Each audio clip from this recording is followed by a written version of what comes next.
then I was like, as I was watching like videos online, you're watching people set up their like TikTok dances, which I don't care about. Yeah. I love watching them set it up. Mm-hmm. I love watching them up with the camera. I love all the girls being like, "You ready?" Yeah, and then yeah. and then when it's over, being like, "We nailed it." Yeah. I love watching the girls at the fucking bus stop on the subway platform. I'm gonna say when you're talking about Absolutely. I'm like, how early are you getting up to leave yourself time to just chill at a bus stop like this and film TikTok videos? They're so cool. They're so much cooler. Oh gosh. Okay, let's start. Let's do this. Oh my gosh, I feel so honored. Hi, everybody. Isabel, Kristina. Hi. Sloan, who everybody knows. And welcome to Rules May Apply. This is I think now I can say I'm going to do it in sequential order. This will be the fourth one that goes out. Yeah. So funny to hear. Thank you for coming with Thanks for having me. My brother's incredible feedback was that I need to set up the show a little bit better. So in an attempt to do so, I think the asterisk, which is important, and the rules may apply, that's the fine print at the bottom. After everyone has said everything that they say and feel exactly how they feel, it's like, there's a little fine print and nuance to that, and you can read it at the bottom. Mm. And I feel like that's me. I love a black and white issue, love black and white. Mm-hmm. But we can talk about the gray. Maybe I'll change from black to white. I don't know. Like, I love kind of the nitty gritty of like, I love to stay home all the time. If I'm going out of my neighborhood, I feel elite going out because you came to me and I just get to go home and you now got to get yourself home. Yeah. That's a rule that I will break on a Saturday. Yeah. So basically, in essence, the show is everyone that I'm talking to, y'all included so specifically, are like caveats to me being like, I'm not going to hang out with coworkers on the weekends. Thing. And then like when they become your friends, you hang out with coworkers and then here we are. And I don't think I think I can speak for all of us. I'll let you introduce now because I don't think any of us started as friends. We didn't start work as like coworker girlies who immediately were like, oh, cool, we work together. Yeah. I think it took a minute for all of us to transition into what now I really value as a close friendship. Agreed. Okay, so which one do you pick? Who introduces first? Well, I feel like me and Kristina immediately. You were a unit. I came into the two of you. Yeah, a friendship. Yeah, because we were at work for almost 7 years. We were working together. Yeah. So, okay. So for me, from my perspective, we got a timeline order. Okay. From my perspective, I started where we worked or where I formerly worked. This is y'all fresh. Fresh tea, brewing on. Anyway, I started maybe 2 months before. Yeah, 2 months. So I had my designated area, sat down, and they were like, oh, we're having this new person join the team, blah, blah, blah. The first thing I learned about her was that she was fresh from a flight from Thailand. Yeah. I'm like, this girl's crazy. I remember that. I'm like, who starts work the day after this? Yeah. They made me. HR, I was like, I'm coming back from Thailand on Sunday. Can I have like a day? And they were like, no, you need to be in the office on Monday. And I was like, all right. Yeah. But I'm like, okay, cool. That's what happened years later. That tracks. Yeah, that tracks. So I'm like, whatever. I'm not a person that's like super friendly outwardly, but like, I'm like, okay, cool. She's going to sit across from me. So we're doing our work. She's doing her thing. And I'm just like, okay, she's cool. She seems all right. But like, we're not really keeping conversation. But it wasn't until it neared around like 2-3 o'clock where Isabel just looked at her manager at the time and she just flat out said, like, honestly, I can't do this anymore. It's like, I'm like, basically, I can't say it verbatim, but the sentiment was, I'm fresh off a flight. You guys are asking for 3 months and I'm out. Like, I'm going home. And it's on your first day. First day. And I immediately like popped my head because I sat across from her. I popped my head over and I was just like, I fuck her. I feel like I fuck for her because real. I know. Real. Like, keep it straightforward. And you know what? Everyone else kind of felt the sentiment in the room too, because they were like, see you tomorrow. Yeah, they all were like, what are you? Yeah, someone on my team started the Monday after her wedding on Saturday. And we were like, the fuck you doing here? Yeah. You don't need to be on a cruise ship, but you do not need to be here. Like, what?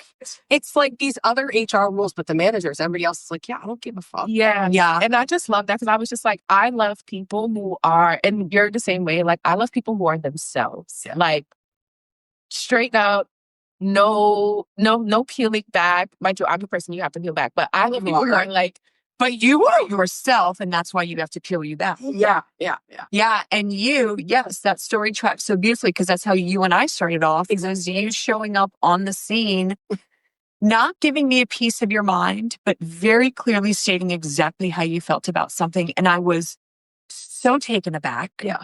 And not like, I do think, okay, for at least a day, I was like, the fucking balls on her. She is. And then, as you can see, because we're sitting here cut to 3.5 years later, it was pretty quick that is so clearly how you operate. Yeah. You are extremely straightforward. Yeah. Yes. You come to deliver in peace and neutrally, but you are going to say what you're going to say. Yeah. So you can, introduce yourself. Who are you? Yes. We all know each other. Oh my God. And On that note, hello world. I've never done this before. My name is Isabel. No, these people mean so much to me. And I love them for letting me be so direct and tell you what my emotions are. The first 2 years of me and Kristina knowing each other was just like us across from a computer screen, it's like this. It's like just peering out from behind the computer screen and giggling at each other. It was hilarious. But no, so the first time that we not met, but had I was pretty new. I was new to the school. I probably had been there, oh my gosh, 2 weeks. It was early. It was early. Yeah. And there was this situation in the kitchen where the snacks, which by the way, the person before you did not do snacks like you do. It's incredible. It's just first thing, snacks is unreal. But we labeled the snacks. There was a labeling of a snack, of good snack and bad snack. And to me, I just think that we're in a workplace and we're all adults and we can label our own snacks. Yeah. And so I went to Kate and I, maybe not politely, maybe politely, I don't even know, but I was just straightforwardly was like, hey, listen, I think we shouldn't label the snacks. And I think that, us as adults, here's your little toy, Sloan. Us as adults can kind of make that decision for ourselves because, food can be triggering for a lot of people. You never know their relationships. And you said that, you went into all that, and it was, the snack situation was out of control, first of all. Yeah. Out of control. They were everywhere. Every countertop was full of huge, wooden bins of snacks. A company would come in and the company would refill snacks once a week. No one would maintain that during the week. They were just kind of spread out as if it were a snack buffet. Yeah. All of the time. You couldn't make a coffee on the counter. No. Nothing. No. So I came in and I was like, fuck. Yeah. It was just disorganized. I don't even remember it before. Disorganized. I remember, I was nothing good in the office. But I don't remember it ever not looking pristine. That's kind of crazy. Oh, no pre-K. Before I still had no pre-K. Yes. There was no K before because snacks didn't even exist. I didn't even know they were, They were just kind of there. They were grocery stores. They were hospital vending machine snacks for free. Exactly. And I organized them because, and I'm not even good at organizing. Oh, I made them neater. And in order to make them neater, I was like, well, you need a process because that's life. You can't just do something without a process. So I was like, okay, well, I'll do it like a grocery store. The perimeter is healthy. The inside is a little unnecessary, whatever. So I put some snacks on the counter. Yeah. And I put some snacks down here into the cabinet. And it was okay, the kitchen lost 70 pounds of visual. Which was insane. It was insane. And it wasn't I didn't want it to feel arbitrary, where there's just snacks over here and snacks over here, and maybe the odds be over your favorite. So I put readily available, what did I call them? I said healthier. Yeah, I think healthier or more healthy. Yeah. I didn't say healthy. I was a little more passive aggressive about it. because I didn't want to seem judgmental. In my like 1980s diet culture brain, Totally. I only know one way with food. Yeah. And that's to label it. Yeah. So I labeled them healthier snacks and then with a little post-it, less healthy snacks. Yeah. Oreos, Cheez-Its, blah, blah, blah. And I watched you. It was a Monday morning.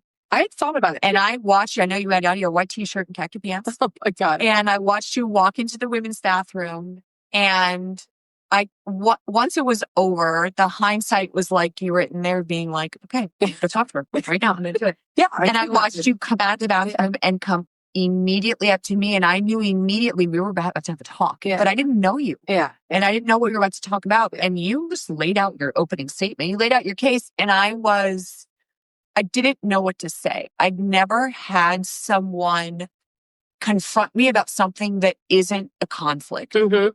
I'd never had someone confront me about something that isn't personal. Yeah.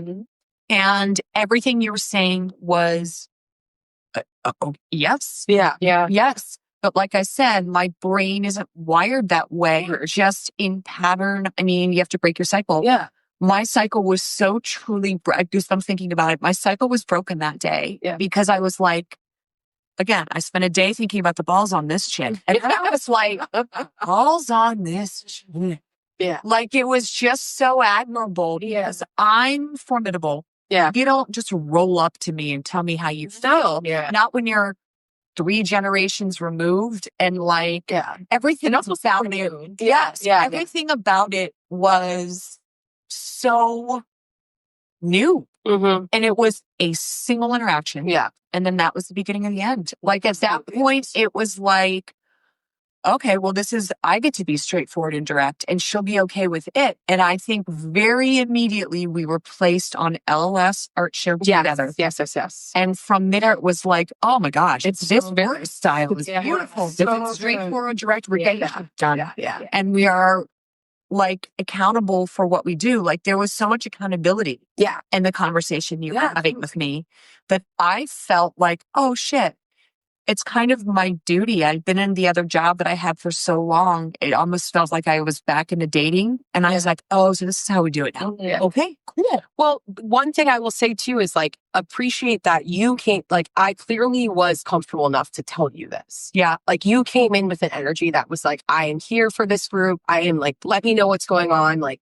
there's some people I would not feel comfortable saying, like somebody else in the office said something one time that I did not like about body image. And that person, I would never tell them. Yeah. And I thought that was a problem. Yeah. So like, know that with all of that comes like the ability to be really open. And I think that's something that all three of us kind of have is like, we are very open. Like I appreciate that because I need, I like to, vent.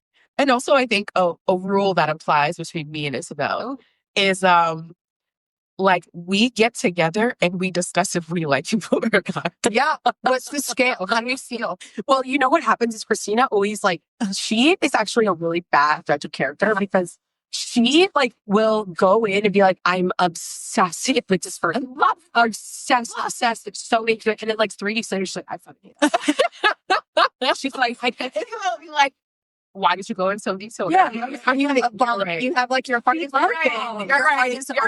You're right. It's true. But with Kate, we're just like, I think when you guys are working with LLS and then for me and you, I had just moved into my apartment, first time living by myself. And it was kind of like we were coming out of COVID. So I'm by myself. We're in a world where like interaction is not really a thing. So the times when I would come into the office, Kay will be the first person to be like, hello, good morning. And I'm just like, I love this. Yeah. This woman has no idea that I have not talked to anyone in like 48 hours. But now you know me well enough to know me neither. Yeah. Yeah. So that's why I'm full of energy. I'm like, oh my gosh, like this is because when you're on the train, you're like headphones on. Yeah, I'm not really talking to people. Everyone's still kind of, skeevy about the whole germ situation. And I'm like, oh my God, this lady does not understand that she is making my day because I have not talked to you in 48 hours. So then Isabel starts working for her for LLS. I'm like, do we like this? Do we like that? She's like, no, we love Kay. I was like, okay, we love And that happens all the time. You're like, wait, do we like this person? I was like, I don't know yet. Do you like her? And she's like, I don't know yet. And you're like, okay, let's see. You know what turns out is like it's almost tricky when you don't know which way you're gonna turn. And I mean, you kind of said it in the beginning. You're not necessarily particularly friendly.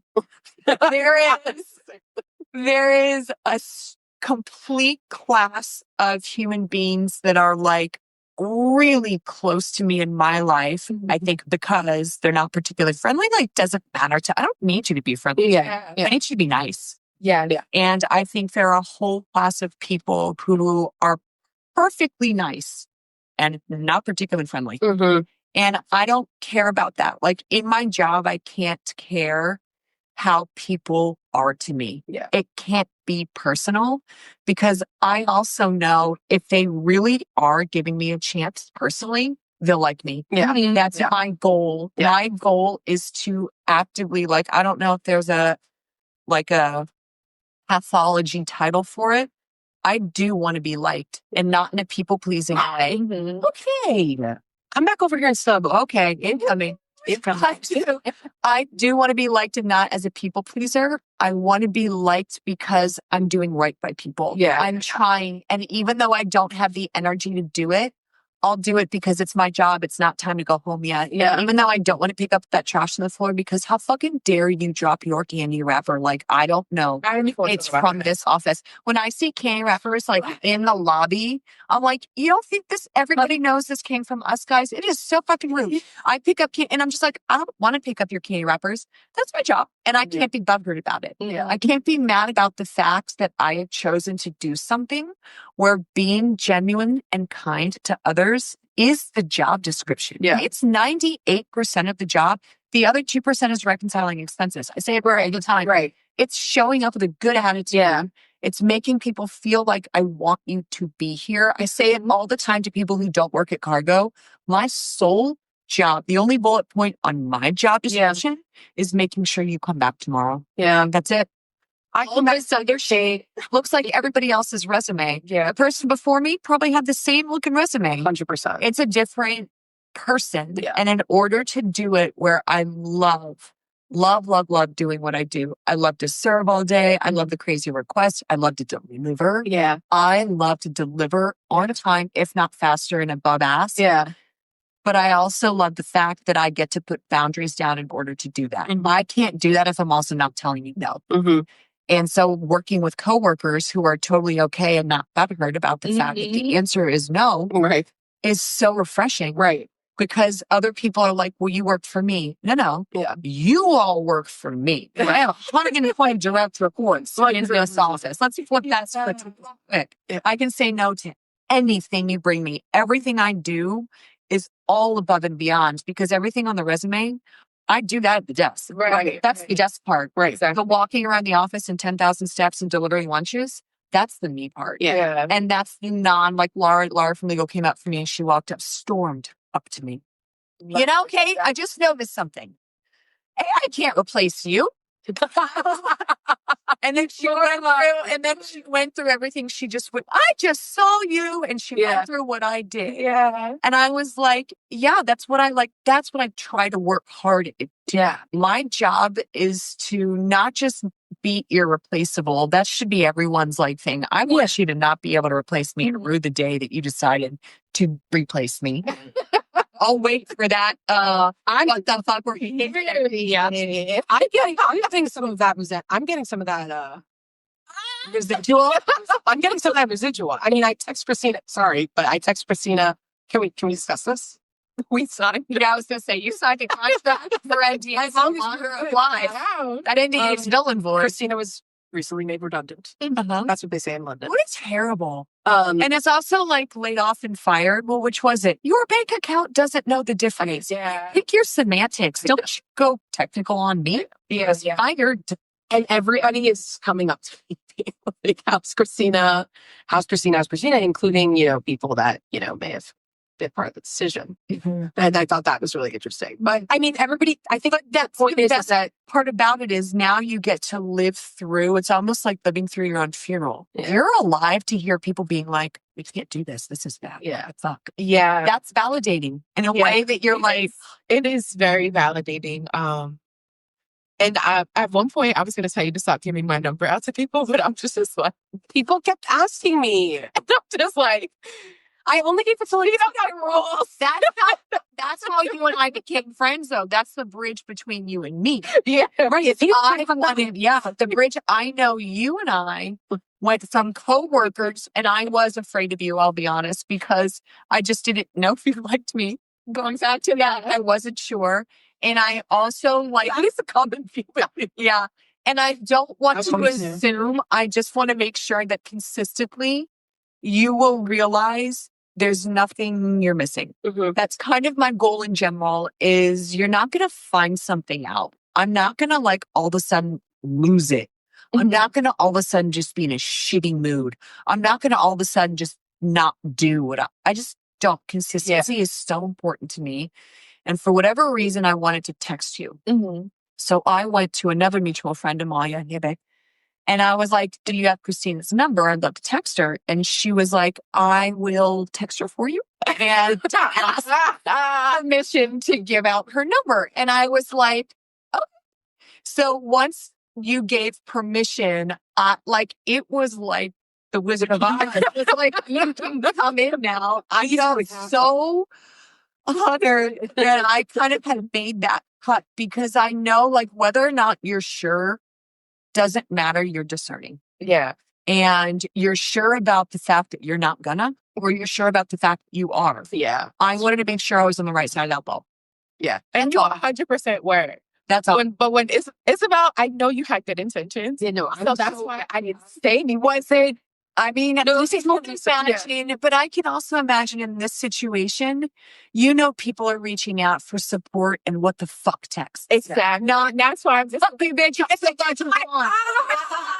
I mean, no, they were all like, I want to reach out. And, I'm a sensitive gal. Yeah. Yeah. I'm very sensitive about my best friend. And so I was like, everybody, Yeah. tell her you love I know. But it was funny because at one point, Isabel was like, I was like, if anyone ask you how I'm doing, say I'm that bitch, been that bitch, always will be that bitch. She said, read that. Yeah. Print it out and show people because I just wanted everyone to know I'm not sad. Like, Well, you texted me. You didn't say any of that, but your text to me was basically, this is a blessing in disguise, and I'm tracked to be successful through this. And I have set myself up to be ready for next steps.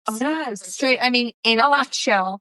And now I believe you. I mean, the best part about having straightforward people around you, you don't got to convince me. Mm-hmm. If you say, no, you don't need to pay me, you don't need to pay me back.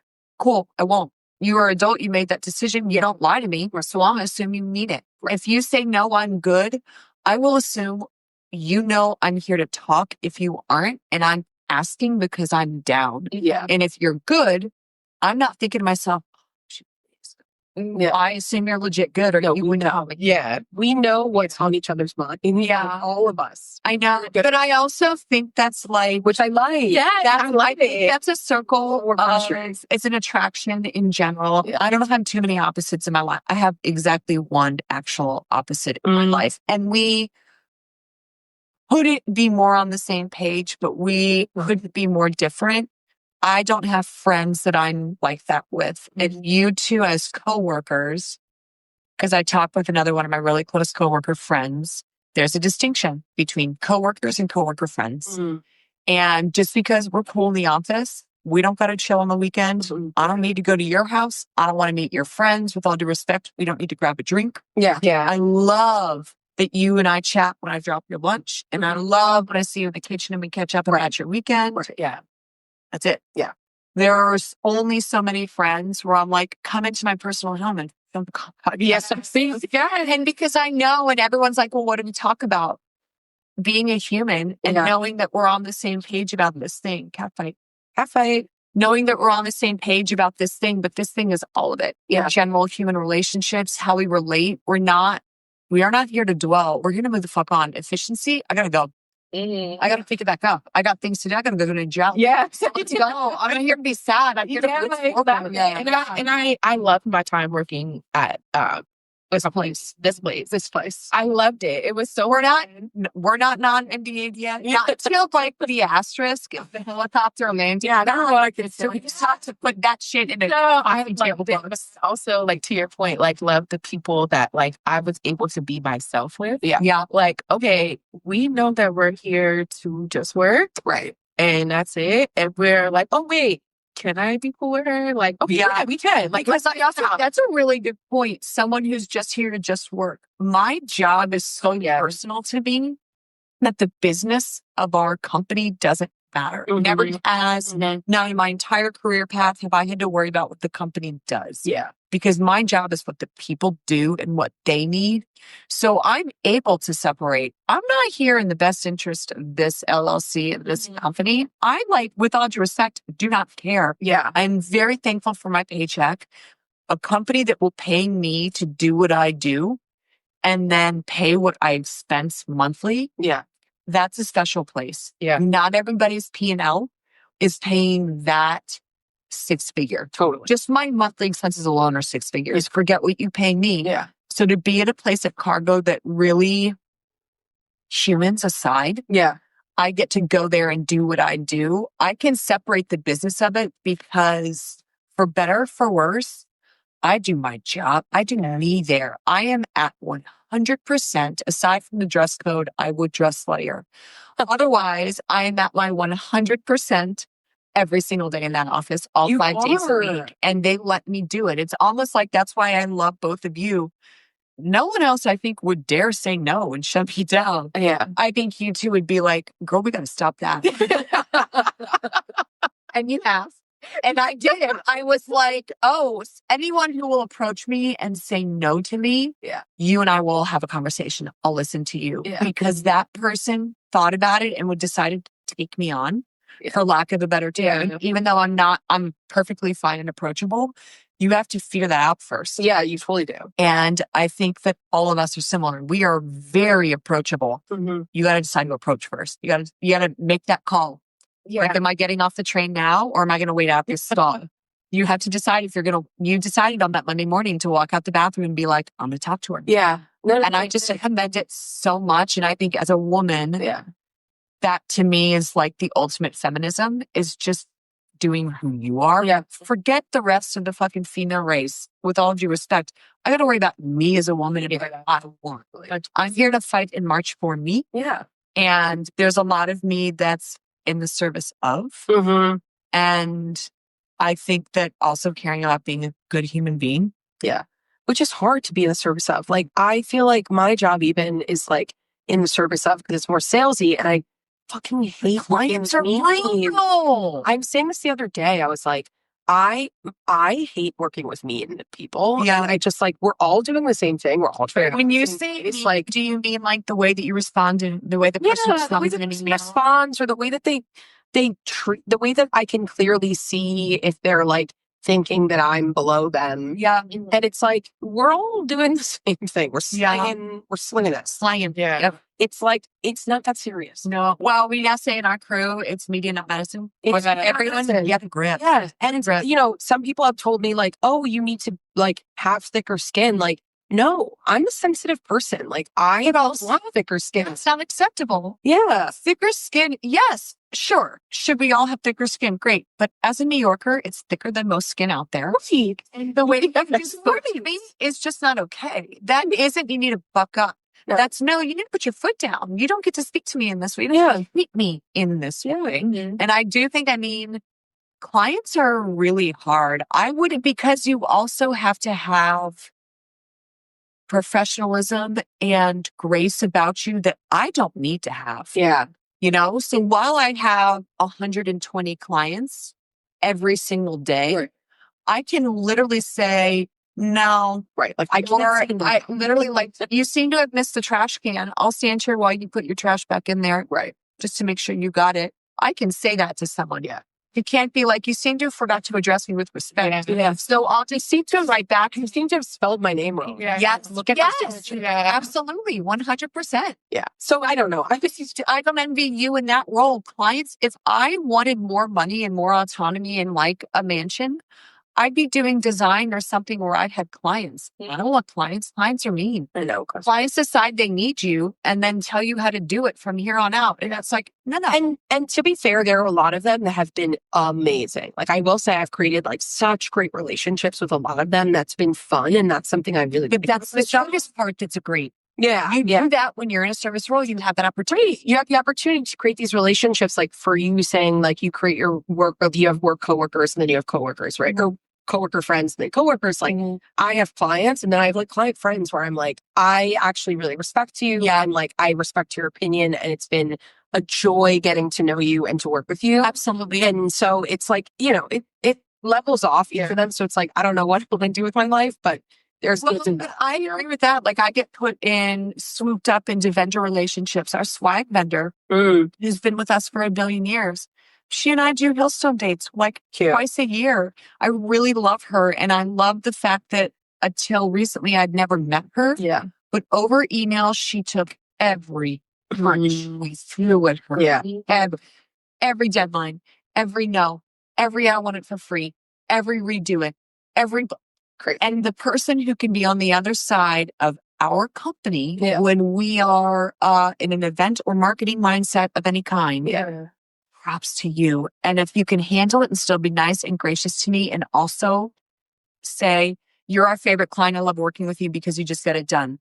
That's what I have tried so hard to do that. That's my validation.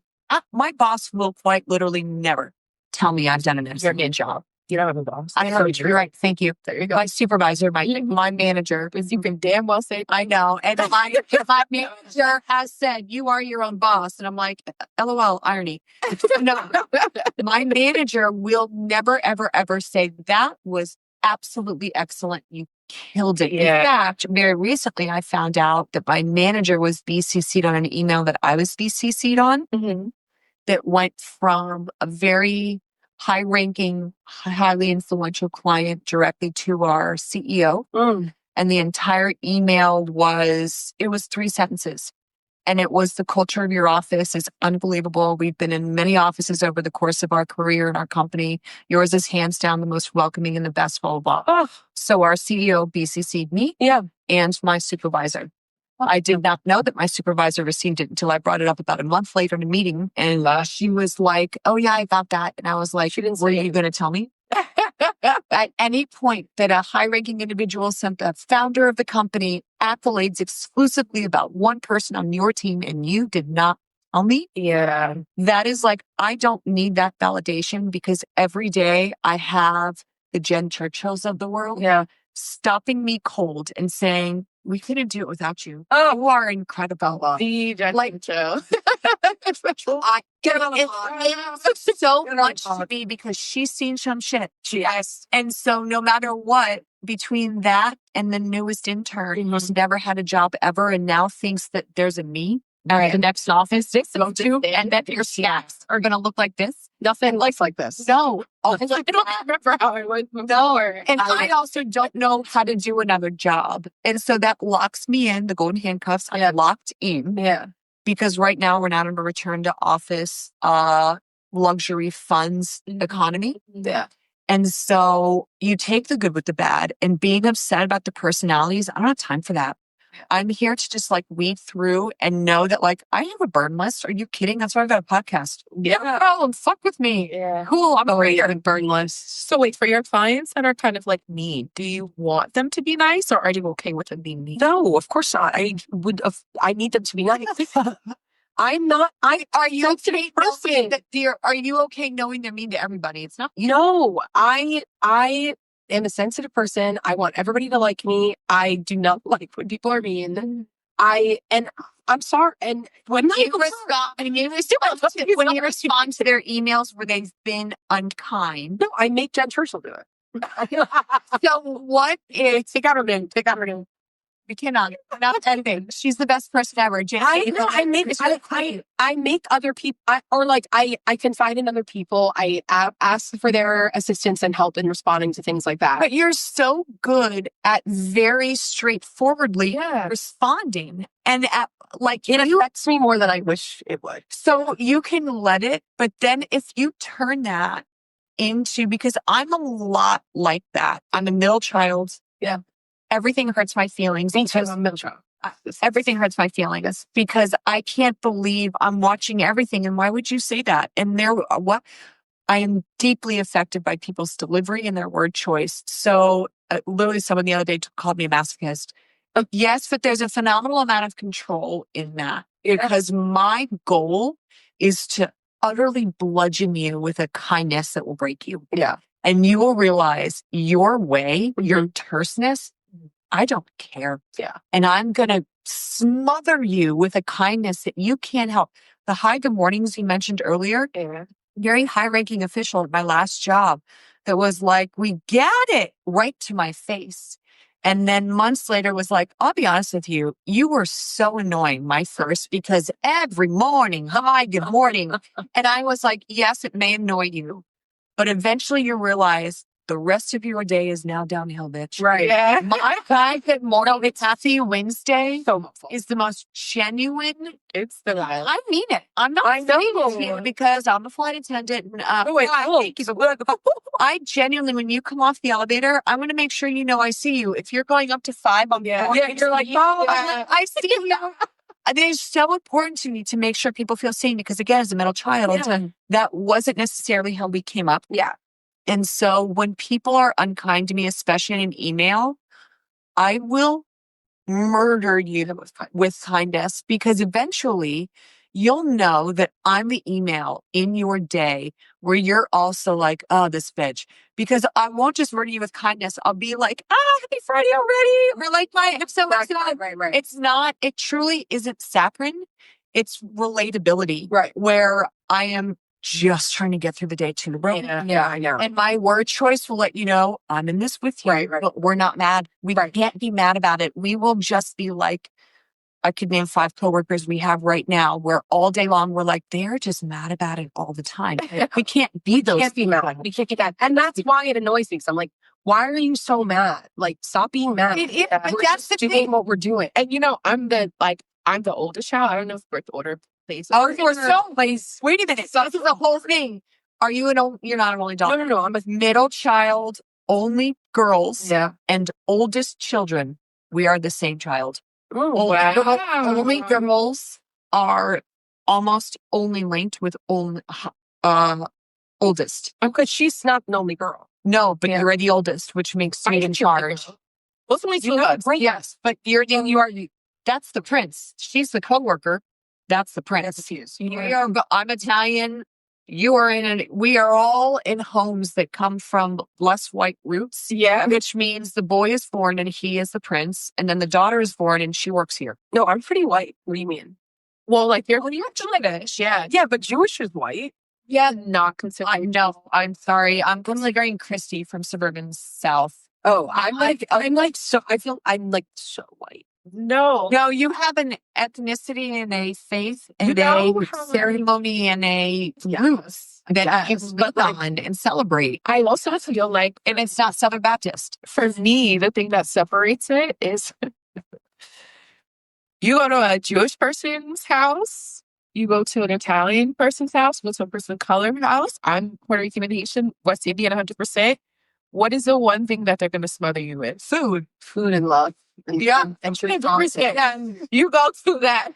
Yeah, other person's out. No, you're going to have water. Yeah.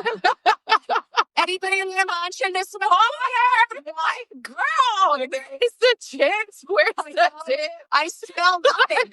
You should be smelling it the second you walk in. Yes, that is why I'm like, you are not that. Like, I'm to Isabel's house where she's like, I'm having a Shabbat. It's Friday night. I'm like, I've never been to Shabbat in my life. But chala, that type of chala.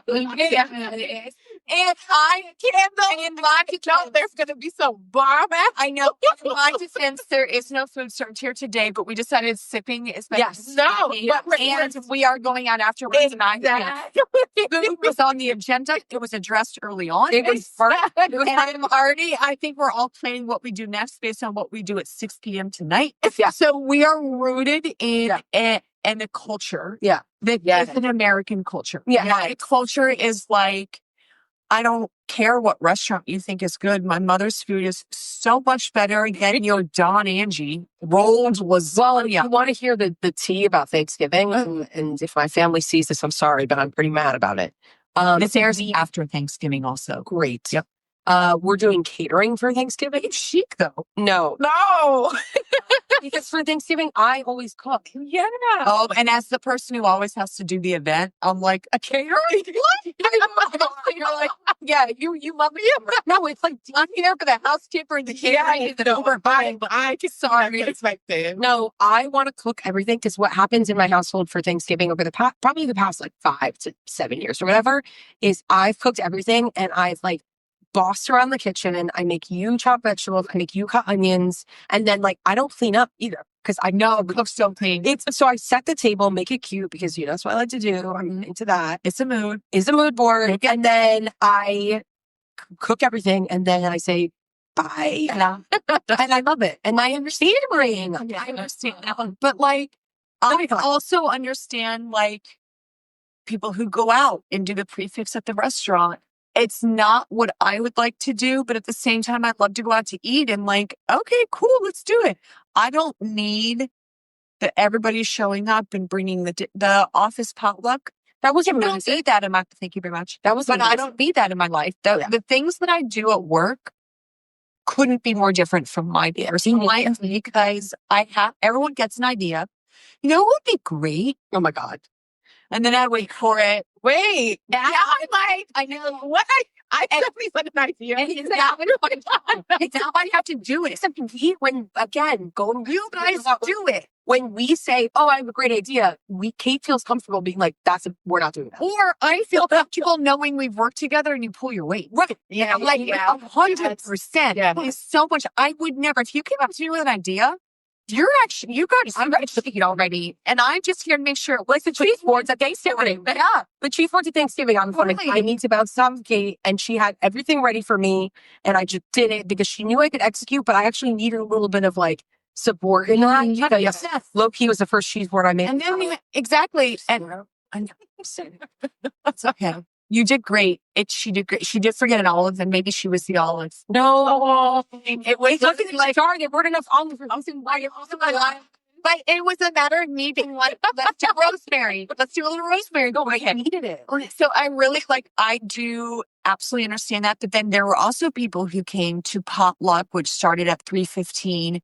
They rolled downstairs at 3:03 with bags from Wegmans, like they just won the marathon. Like, we brought our stuff. And I'm like, you go upstairs right now. That doesn't come down here until it is plated and prepared for buffet. I have time right now, 10 minutes before game time, to organize your groceries. Yeah. No, what do you want to medal because you went to the That riled me up, and I loved every person who was involved in that situation and might listen to this. Yeah. It made me really upset because there's no self-sufficiency. There was no, like, these people had a good idea. I'm very sorry. You can also, I'm so into this. I love it.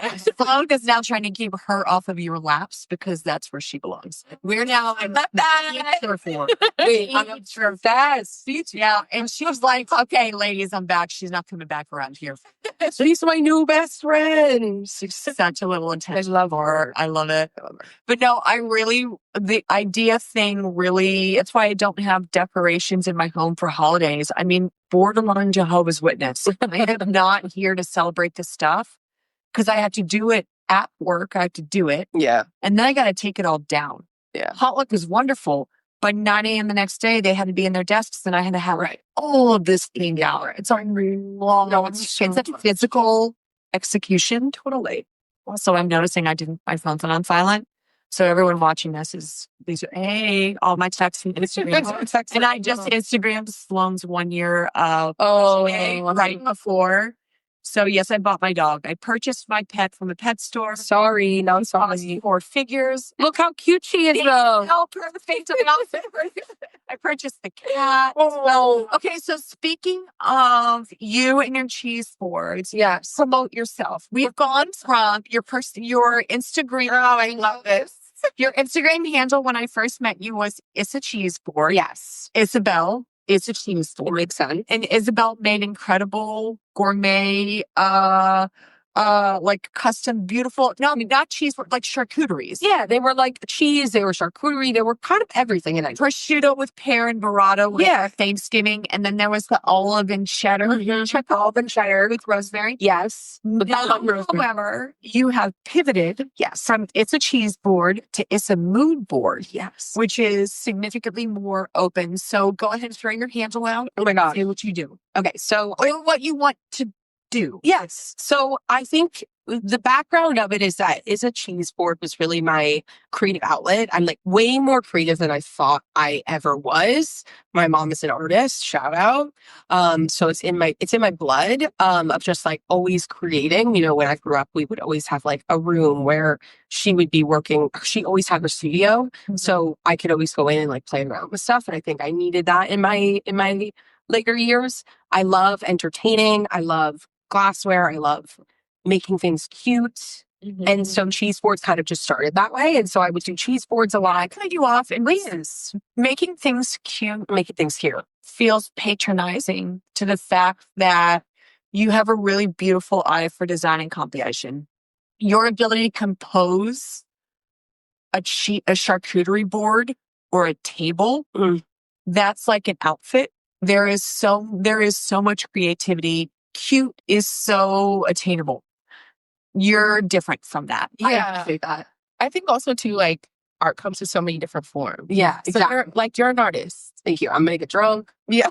You're an artist. He's refilling those. Sorry, guys. It's my house. But you should also know there's a vortex here, biblical vortex, where you don't get drunk. Oh, great. No, everyone just all of a sudden just doesn't get drunk at my house. I love that. Yeah, I can't speak for what happens to my house.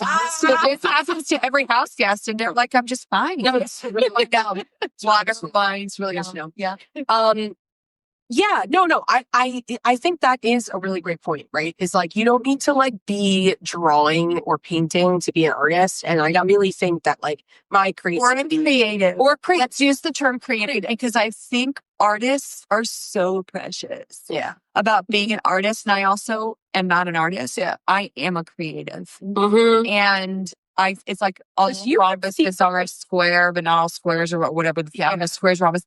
I do think being an artist does imply a thing. Yeah. Being a creative is really beautifully broad. It could be words. It could be visual. It could be empathy. Truly a creative problem solver. There's an engineer could be a creative, but totally, you know, really square, but a total creative. And I actually job is to solve. That's what it is in my job too. Like I'm a storyteller in my job. So I am a creative. I'm a creative. So then use the storytelling to deflate your clients who are rude. I know, right? Come at them with right back. No. What did it like? Come at them with just an utterly irresistible, a truly irresistible email. Like, what are they going to do? But just be like, that was funny. No, like it just kind of chips away. I know. That's why I was saying, like, as the oldest child, like, I take things like that, like, as like, oh, you're being mad funny. I'm going to be mad funny back. I know. It's a challenge. It's control. It's control. Yeah. Because I could care less. But I'll take it from here. Yeah. I'll take it from here. Yeah. 100%. It is. That's exactly. I'll take it from here. I'll take it from here, and let's see how far it's going. 100%. I mean, there's nothing I love more than having a blue collar vendor just be like, "Oh my gosh, I love reading your emails," or having a very white, crisp color, uptight, being like, "Oh, your emails bring us such relief." Yeah. Like it's such a superpower to diffuse. Yeah, totally. And I think everyone else spends their time getting animated and hating it. You know who I don't like? You know what I don't like? Me either. I mean, I say someone it's full of shit I don't like. Yeah. But no fucks. Yeah. I'm out. What? Like, how can you still care about that? I know. No, I agree. Okay, so you're going to be creative. So now is this so new thing to get away from the man? Like, are No. we trying to like not just side hustle or hobby? Are we trying to just not do this anymore? No. I would love to get away from the man, but my issue is that like there's like Any specific? like no. In fact, I would love a man, but Yeah. but the man, no, Yeah. no, it's because I stopped doing as a cheese board for a while because it was kind of like actually taking away my creativity because I was focusing so much on making it a side hustle. I was focusing too much on like, trying to do all these classes and trying to post and make sure that I'm posting all the time and make sure that I'm making it was too much. And so as a mood board has kind of been like the creative outlet that I've needed that's just calmer. Like I'm posting whenever I want. I'm also adding now my drawings to it too, which have been really, really fun. I'm making like a lot of menus and things for weddings, and that's been really fun to explore. And it's been more of my creative outlet than anything else. And in fact, I like that I'm not putting pressure on myself to post that much because that's what was stressing me out about is a cheese board. I think the same with this podcast. Yeah. I absolutely want to do it, and I absolutely want to get incredibly famous so that the Astros gets the helicopter landing pad mark and the ship is like I'm very confident manifesting in the future. She's bringing you a banana. Thank you, Sloan. Very much manifesting a future. And she just plopped down. Oh my wait. Shows you try to take it away from her. Mm-hmm. I think that the pressure of turning it into a business is really underestimated when people tell you they're starting a new thing. It goes from a hobby to, so have you done your thing? Have you recorded? How's it going? Have you done any money? Is anyone listening? What are your, I don't know. No, I care so much, but I don't care that much. I know. And the fact that I have to care, this whole thing to me, I had to have a gut check like you of just being like, I just want to do something I love and I want to do it at my pace and I want to do it with people who want to do it with me. Totally. And I want to talk about whatever I talk about. And if you listen to this so to fall asleep at night, numbers are numbers. Fall asleep to this. Right. Program me. Put me on the call mat. I'll read you a book. We have calming voices. Are you fucking kidding me? Yeah. I did join a voiceover thing because maybe I'd do that. Like everything about it, I'm just like, what can I just do? Right. That I don't like feel like I go to work 5 days a week from 9 to 5 ish. And feel like I'm doing nothing. And I'm doing their dress code. Right. And my personality to me is at 100% on a corporate level. What if you could be at 120 on a personal level? So let's do this thing. Everyone says you should write a book. I don't want to write a book. That sounds hard and like homework. Yeah. I would do a podcast. Right. Oh my God. This is Hi Baby Girl. This is so easy. I absolutely do this because I'm just doing what I love to do with people I love to do this thing with. Right. And is it creative? Yeah, a little bit. Of course it is. But it also, more than anything, it purges the thing inside. Yeah. And I think that's at the end of the day. Is it creative? Is it artistic? Is it blah, blah, blah? Doesn't matter. It gets it out. Exactly. Yeah, exactly. And you need to. I feel like you need to in some way find your way to like get it out. Yes. I don't know how, but somewhat. But also, I think the more you get it out, you decide that this is how you want to get it out. Yeah. It comes in all different forms. I had a person that like I grew up with, and she was pen to paper, like beautiful artist. Went to school for graphic design, dropped out because she was like, I can't take the structure. Then was like very into fashion because she liked dressing, and then worked for like eyeglass thing, this designing things. She was like, I'm like this. Yeah. Long story short, she became a chef, which was so far like removed from where she started. Yeah. But it made That's me realize nice to me. exactly. Like that's why I said like with is a cheese board and is a blue board, you are still an artist. Yeah. Yeah. It's just in a different form. Yeah. It's a difference between oil, charcoal, Right. pencil. Totally. It's just different. Setting the table. Exactly. Sculpture. Yeah, exactly. It is. I mean, like my favorite part of like you're in my house now. This is you said it, this is an expression of who I am in here, but it's not chaos, it's curated. And I spend an incredible amount of time being like, does this go here? Does this go here? Yeah. Does this fit? Can I exhale knowing this is turned the right way? Like my pets, they're aesthetically, Dom is beautiful. Yeah. And I look at her like knowing that like I have this beautiful thing. Yeah. And creatively, I love beautiful things. My grandmother was an artist. My brother is an artist. My parent, everybody cooks in my family. Yeah. I'm the only person that doesn't do the thing. Yeah. But it's in me. But you're and it's everywhere. Yeah. I am. My emails, I'm a writer. Yeah. My creative thing is being a writer. 100%. I'm a writer. I just feel like writing is homework. I happen to be really good at something I don't particularly enjoy doing. Yeah. And I think a lot of people, especially when you're trying to find your thing, Yeah. that distinction is incredibly important. Being really good at something doesn't mean you enjoy it. And when people really encourage you to lean into the thing they see you really good at, it's very hard to explain. You don't enjoy this. How could you not enjoy it if you're so good at it?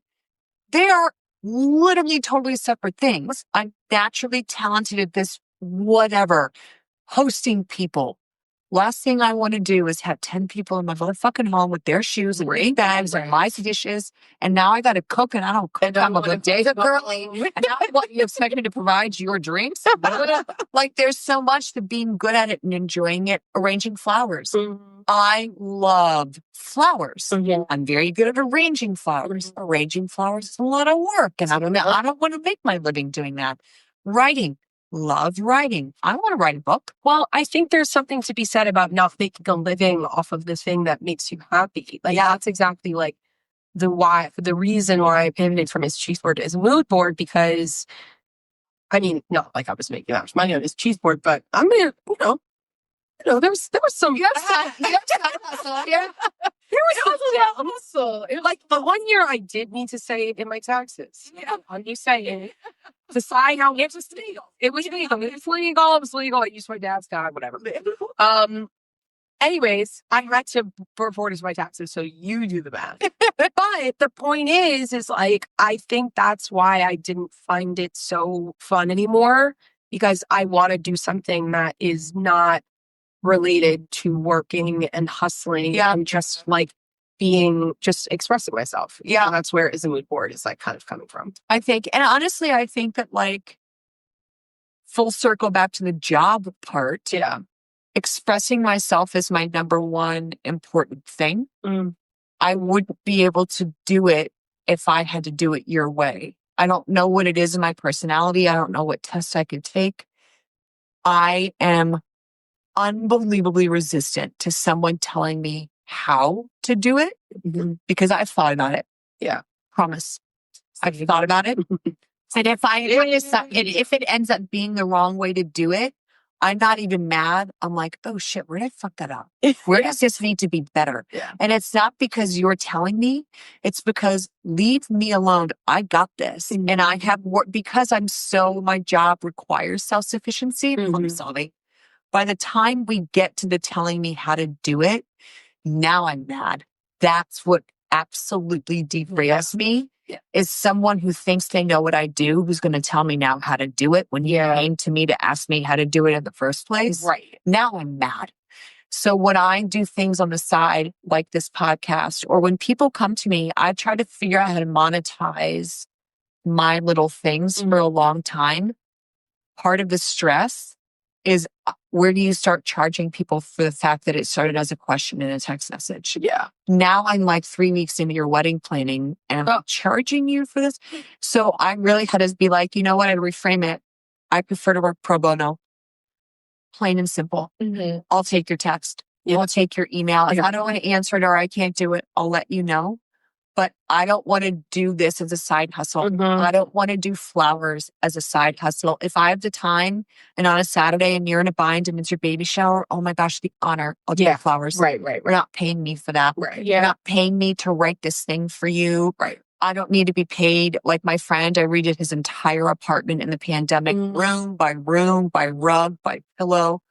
I don't want any money. Take me out for dinner once a month as long as I'm working with you. Right. That gets rid of the thing. Right. And so the hustle is really tricky because it's not just the pressure of doing the thing on the side and the energy that you have to continue to do a second job. Right. Basically. Right. It's how do you price what you love to do? And I just stopped doing it. I was like, I can't price it. Niece is calling. I don't know. Your niece was calling. I know. I feel like it was just, I think it's just about like how, I think that the creativity is that artisticity is so important, and we should do it in a way that feels comfortable for us. And we should do it. If it's gaming. Yeah. I mean, honestly, like when I walk through the city and there's slow walkers all around me, and I have every opportunity right now to be so annoyed, which was, I have every opportunity to be so annoyed by all the slow walkers in front of me. Oh, tourists.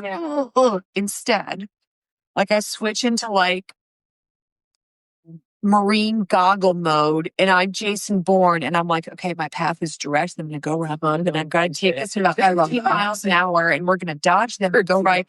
I can make it to the crosswalk if I do this right.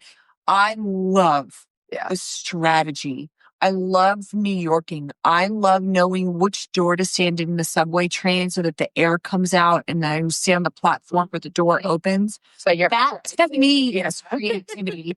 When you're like passing your route, when you're figuring out your strategy, when you're straight up manipulating a situation, that's creative shit. It might have a little bit of sinister inside. It might have a little bit of self-serving in there. It may have a little bit of efficiency.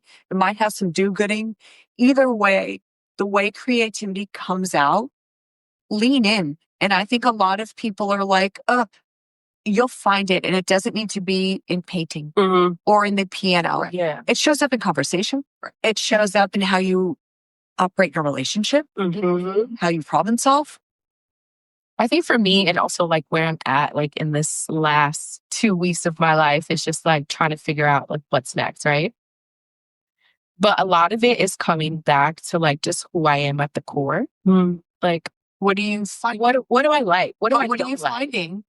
I find that I love going with the flow. Like I love it. I love it. I love going with the flow. I love slow mornings. I love things just like appearing in its own, but I also like being in control too and like organizing. But outside of that, I think what I'm getting from all of this is like, we are who the fuck we are. Yeah. You know, like, I am that bitch. I always exactly. And I'm forever going to be that girl. But like, it's so interesting how sometimes situations, upbringing, where we're at currently in our life can try to steer you away. Like, you are that same girl who told Kate to her face, like, your labeling is wrong. Like, you're creative and not good. The me of it who thought I am who I am and this is what I do was shifted. Yes. And it's like, and Kate is like, well, I'm the creative where like, okay, girl, but like, let's talk about it. Yep. You know what I mean? Like, also the creative in me is like, oh, I'll get her to like me. Yeah.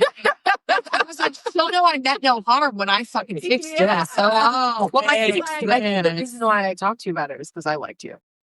That makes me feel really good. Yeah, why? And honestly, like I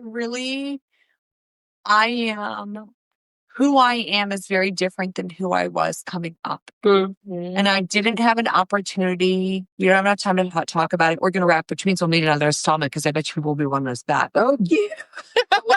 When I became an egg donor, that to me was an outlet of creativity hugely because I had these 7 families flipping through binders of candidates. It was pre like internet, everybody, binders of candidates, and they picked me. And then they liked me.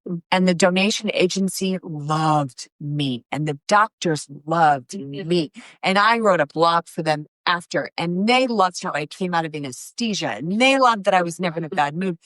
That's creative. Yeah. I love being like, what version of Kate is completely authentic, but also getting a bit out? Like a Johnny Carson of me. Work is the same way. What version of Johnny Carson of me is coming up the elevator to walk into work today? None of it is authentic. Right. All of it is just getting me out. Just And now as an adult, I'm like, that's marketable. That's desirable. Yeah. Like those are those things where as a kid or in a relationship or at a different job, you're squashed or diminished Right. or told we don't do that here or this isn't the way. Yeah. And it's like, oh no, promise I have success in this. Squash. Yeah, exactly. And I feel like a really fun way that we could end this is doing what me and Kristina would always do when we had a really bad day at work. Or when we were have like a really bad situation, like we would take our hands on our hearts and say, I am that bitch. I am that bitch. I am that bitch. That Are you that bitch? Johnny that bitch? I am that bitch. God, that bitch. Oh, cheers. Cheers. God, bitch. I love you guys. Thank you for this. Love you. Thank you.